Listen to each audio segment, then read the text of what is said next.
Luz Extra, um podcast da agência Lusa. Olá, bem-vindos ao Luz Extra.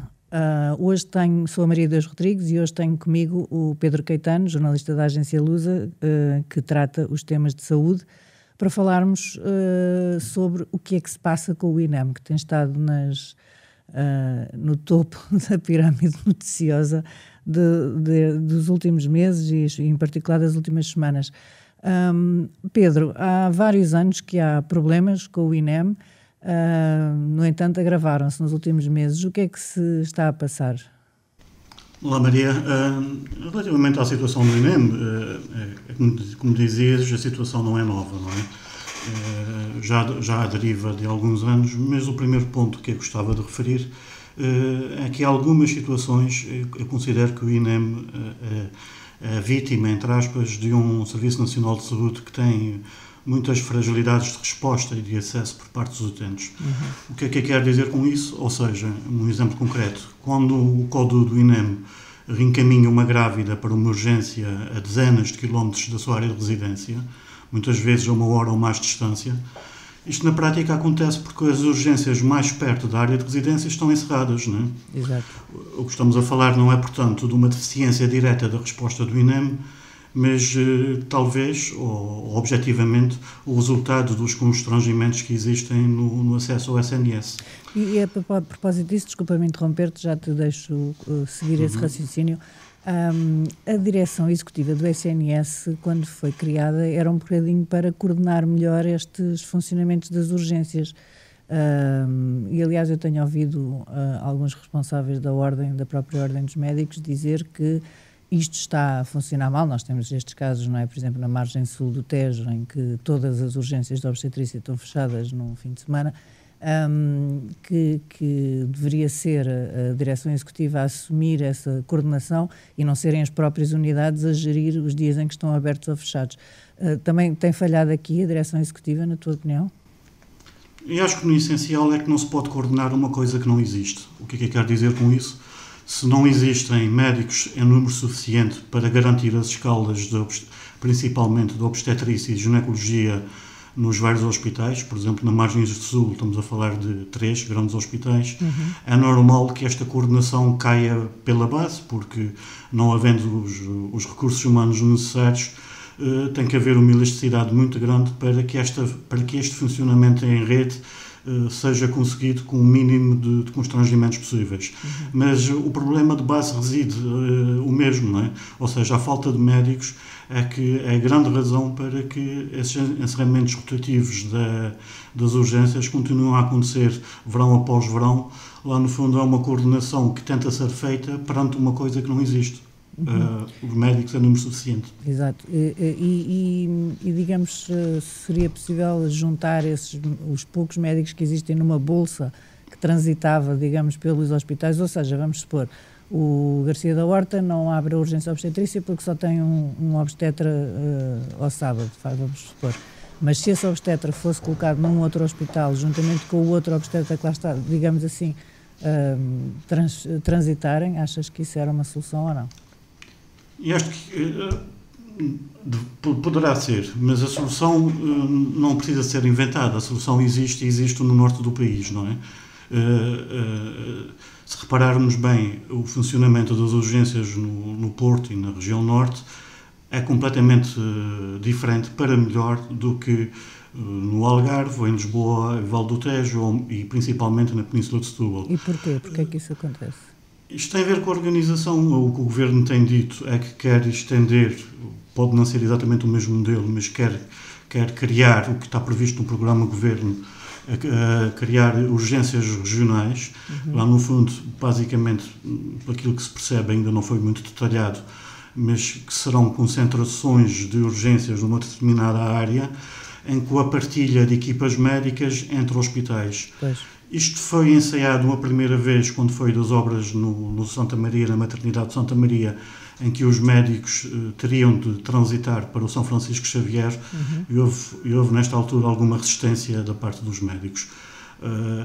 Agora, a criação dessas urgências regionais implica negociações com os sindicatos, porque É uma nova organização do trabalho dos médicos que implica um acordo entre o Governo e os sindicatos que, segundo a Ministra, essas negociações vão se iniciar agora em setembro.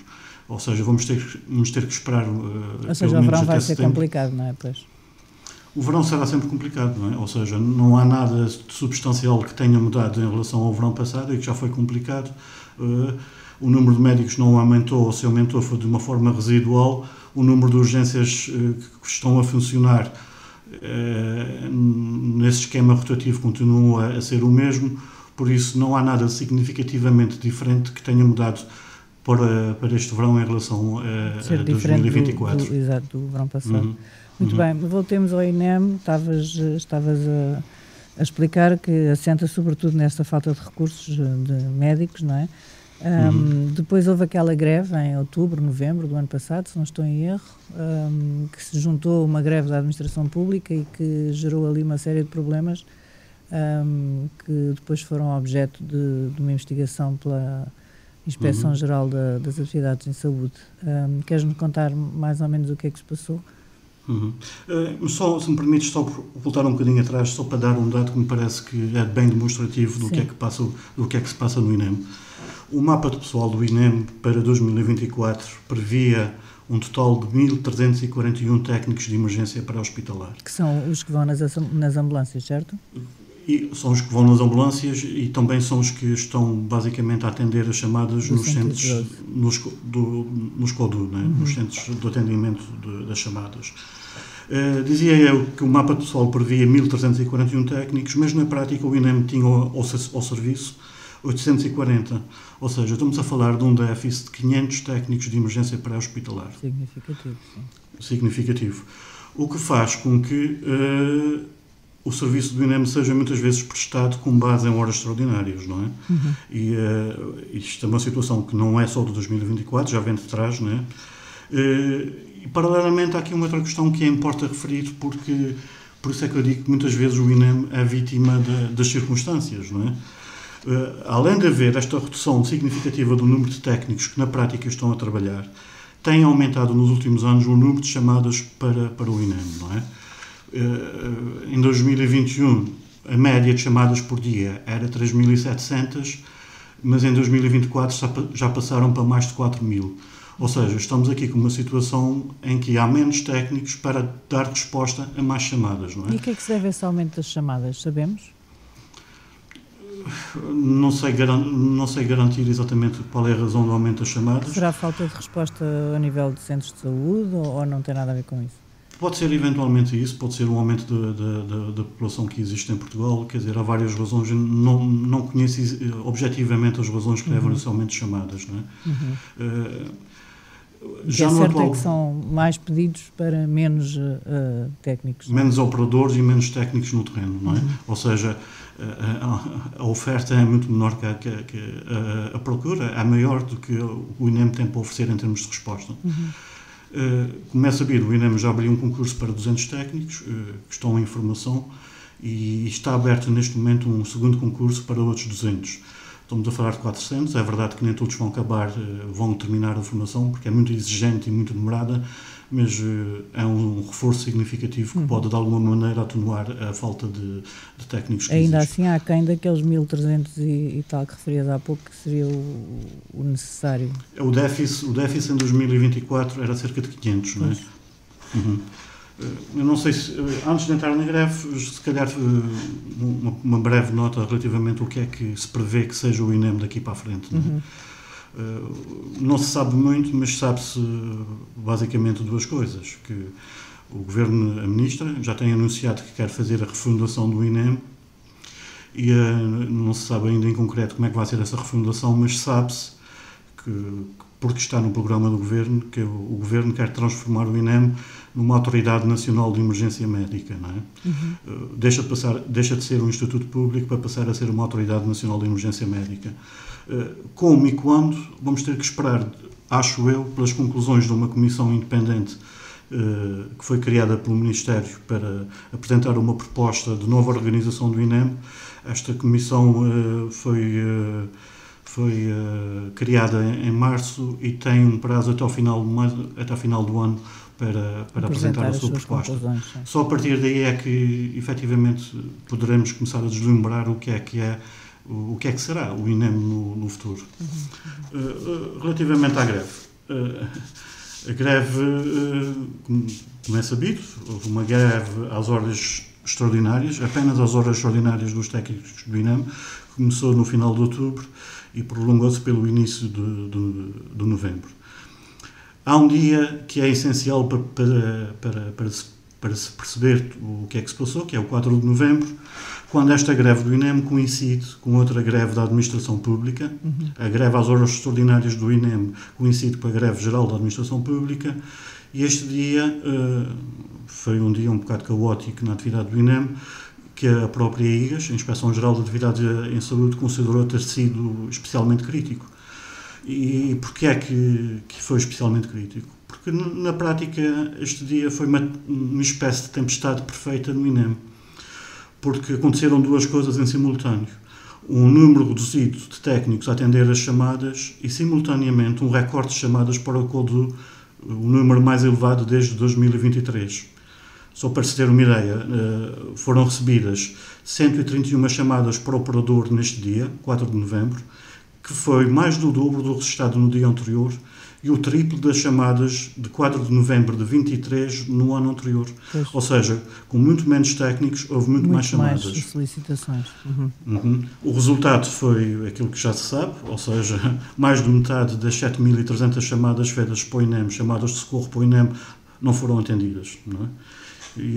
Mas mais do que isso, o INEM tem um mecanismo que se chama callback, praticamente devolve as chamadas que não são atendidas, e neste dia este mecanismo foi, citando a IGAS, praticamente irrelevante.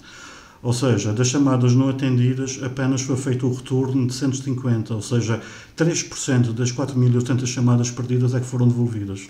Ou seja, muitos pedidos passaram sem resposta de todo. Houve muita gente que não conseguiu falar com o INEM e que não recebeu a chamada de retorno, não é? Também, como é sabido, na sequência desta situação em que dezenas de uma pessoa que morreu, certo? É o que a IGAS está a apurar. Ou seja, neste período, foram relatadas 12 mortes, alegadamente por falta de socorro. A IGAS avançou com inquéritos para tentar perceber, para determinar se essas 12 mortes, havia um nexo de causalidade entre a morte e as falhas no socorro. Já são conhecidas 3 conclusões desses inquéritos. 2 deles foram arquivados porque não se provou esta relação direta entre a morte e a falta de socorro. E a falta do socorro. E houve um outro caso de um homem de 53 anos, não estou em erro, de Pombal, em que a IGAS concluiu que a sua morte poderia ter sido evitada se tivesse sido escolhido num tempo mínimo e razoável. De alguma forma, o relatório da IGAS aponta o dedo a uma técnica do INEM e a um médico também do INEM, mas a verdade é que neste dia, por aquilo que é conhecido, do relatório de impacto da greve, quem estava a trabalhar estava sob uma grande pressão, não é? Claro, pois. Mas, para já, ao que se sabe, ficamos ainda a aguardar os 9 relatórios que ainda faltam Portanto, para a IGAS, desculpa interromper-te, para a IGAS a responsabilidade foi, digamos, erro humano de 2 técnicos, 2 médicos do INEM, e não dos problemas que estavam a acontecer com o INEM nesse dia. Sim, não é feita uma relação direta, muito objetiva, entre os constrangimentos da greve e o atendimento e a pressão em que os técnicos e os médicos estavam sujeitos por estarem a trabalhar num dia com menos recursos humanos e com mais chamadas. Não é feita essa relação direta, não é? A Ministra da Saúde, em reação ao relatório, garantiu que a morte não tinha sido diretamente relacionada com a greve, mas sim atribuída a estes 2 funcionários. Não são funcionários, a técnica é funcionária, mas o médico era um prestador de serviços que estavam de serviços neste dia de atendimento. Bom, na sequência de todas tudo o que se desenrolou depois da abertura desse inquérito e de toda a atenção pública para isto. Agora, mais recentemente, dá-se o caso de, após um concurso internacional para se encontrar o transporte aéreo de uma empresa que prestasse esse transporte aéreo de emergência, Gulf Med, se não estou em erro, verifica-se que a empresa, quando é suposto começar a operar, não tem ainda os meios para garantir a operação. E mobilizam-se as Forças Armadas, a Força Aérea, no caso, mas a coisa também não corre muito bem porque não só os heliportos dos hospitais nem todos estão certificados, como alguns dos meios da Força Aérea não podem aterrarem nos heliportos dos hospitais e, portanto, mantém-se esse problema que aterra noutro sítio, vai uma ambulância buscar, portanto, a tal escassez de meios acaba por ser quase amplificada, não é? Com este problema com o transporte aéreo. O que se passou agora neste recente concurso, nesta recente adjudicação, não é novo, não é? Já em anos anteriores houve concursos que ficaram sem concorrentes, concursos para adjudicar o transporte aéreo de emergência, houve concursos que ficaram sem concorrentes, houve a necessidade de fazer ajustes diretos e já antes havia a hipótese de pedir ajuda à Força Aérea. Aliás, o envolvimento da Força Aérea neste serviço, no transporte de emergência, chegou mesmo a ser equacionado nesta altura, no final de 2024, quando a ministra Ana Paula Martins admitiu esta hipótese, mas mais tarde veio referir que a Força Aérea não estava em condições de assegurar o serviço. A verdade é que agora está a participar e, no meu entender, não ficou esclarecido o que é que mudou desde então, a não ser que esta terá sido uma solução de recurso pela impossibilidade da empresa que ganhou o concurso, um concurso para 4 helicópteros 24 horas por dia a partir de 1 de julho, assegurar a operação nos termos do contrato. E porquê que a empresa não estava em condições? O que é que falhou aqui? Foi o timing do concurso, que devia ter sido feito mais cedo? Porque a empresa, julgo ter lido algures que ainda está a formar pilotos para poder dar a garantia de que essa operação funciona 24 horas por dia, é assim? Exatamente. O concurso foi lançado em novembro. Depois houve vários concorrentes, incluindo a Gulf Med, obviamente, e este concurso, durante o decorrer do concurso, houve litigância por parte de algumas das empresas que tinham concorrido, que questionaram algumas das questões, que pediram mais dados, ou seja, houve uma série de procedimentos que atrasou, entre aspas, a adjudicação. Esta adjudicação é feita em março, não é? É feita em março, mas entretanto falta um visto do Tribunal de Contas que foi concedido há poucos dias. A empresa, parece que a questão não é tanto ao nível dos 4 helicópteros, que são novos, são helicópteros bastante modernos, adaptados a este tipo de operação, mas tem a ver sim com as tripulações. O contrato que é assinado entre o INEM e a Gulf Med é um contrato bastante complexo, obviamente, e prevê, nomeadamente ao nível das tripulações, uma tripulação de 12 elementos por cada helicóptero, mas prevê também a obrigatoriedade, é obrigatório que um dos pilotos em cada helicóptero tenha que falar português. E a empresa é de Malta, não é? A empresa é de Malta, tem uma sucursal em Portugal, é de Malta, opera, se não estou em erro, também na Irlanda, no mesmo tipo de operação, mas pelo aquilo que foi dito pela Ministra da Saúde, a questão está não ao nível dos equipamentos, mas ao nível da formação das tripulações. A Ministra também já disse que talvez dentro de um mês e meio, no máximo, a operação possa arrancar conforme estava prevista no contrato assinado com o INEM. Mês e meio, depois estamos a falar de setembro, não é? Exatamente. Mas perguntavas relativamente aos equipamentos da Força Aérea e as limitações de operação. Há aqui duas circunstâncias. A primeira é o tipo de aeronaves de helicópteros que a Força Aérea tem e depois as limitações dos heliportos dos hospitais. Não é só, mas, por exemplo, a Força Aérea está a empenhar neste transporte de emergência helicópteros Merlin EH-101 para se perceber, são helicópteros que são muito maiores do que os habitualmente utilizados pelo INEM. Estamos a falar de helicópteros com quase 20 metros de comprimento, que têm uma capacidade para transportar 30 passageiros ou 16 macas. Daqui já se percebe que estamos a falar de helicópteros de transporte com uma dimensão muito superior, não é? Aliás, estes helicópteros são muito importantes, por exemplo, aqui nos Açores, nas evacuações médicas entre as ilhas e mesmo nas operações de busca e salvamento no mar. Não? Pronto, esta questão dos helicópteros, que são helicópteros que não estão dimensionados para os heliportos, e os heliportos hospitalares, neste momento, segundo a ANAC disse à Lusa, neste momento só há 6 heliportos hospitalares autorizados a receber helicópteros de emergência médica, que estão no Centro Hospitalar de São João do Porto, no Hospital de Santa Cruz, no Garcia de Horta, no Hospital de Braga, no Hospital de Lamego e de Santa Maria. O Presidente da República... Aí falharam os próprios hospitais, não foi? Eles deviam ter desencadeado os processos de certificação dos heliportos e não o fizeram, não é assim? Estes são processos complexos. Eu sei que no final de 2019 a ANAC comunicou a todos os hospitais que têm heliporto que havia a necessidade de submeter estes processos para terem uma autorização para as infraestruturas, né? A ANAC diz que existem vários processos a decorrer, mas na verdade neste momento estou a falar só de heliportos hospitalares. Sim. Depois há outros heliportos no país, obviamente, mas para aquilo que nos interessa, de heliportos hospitalares, neste momento temos apenas 6 que podem ser operados por helicópteros. Bom, isto de facto é uma questão muitíssimo complexa, como tu nos explicaste aqui, são vários dados que convergem para a situação ser complicada como é.